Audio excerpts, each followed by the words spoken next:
Merci, Monsieur El Guerrab. Merci, Madame la Présidente, et je m'associe aussi à l'ensemble de mes collègues pour présenter toutes nos condoléances aux familles des victimes et bien évidemment à tous leurs collègues qui aujourd'hui doivent être profondément meurtris. On ne peut pas servir la République et ne pas partager ses valeurs, nos valeurs. Je suis d'accord avec vous, Monsieur le Ministre.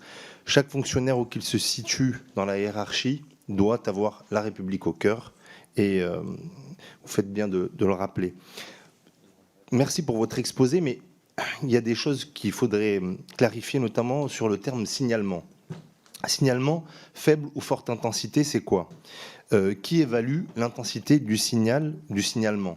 Qui le fait? Mais surtout, j'ai entendu tout à l'heure une des collègues qui disait une conversion à l'islam peut être un signalement, peut faire l'objet d'un signalement. Là, ce serait grave.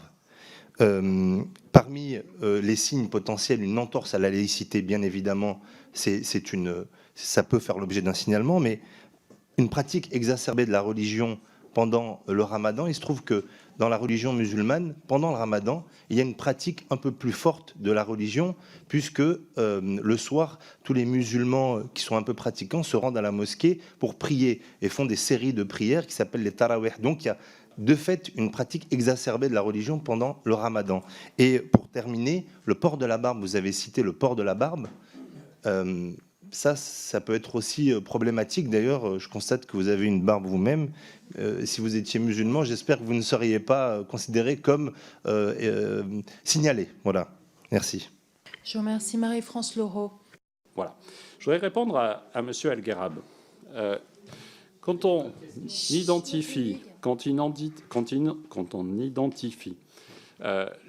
les éléments qui peuvent conduire à une radicalisation, on travaille, j'en ai cité quelques-uns, sur un faisceau d'indices. Dans ces faisceaux d'indices, je vous le dis, la conversion à une religion peut en être un. Ça ne veut pas dire qu'il y a radicalisation parce qu'on se convertit. Mais c'est un élément de ce qu'on appelle en droit la théorie des faisceaux d'indices.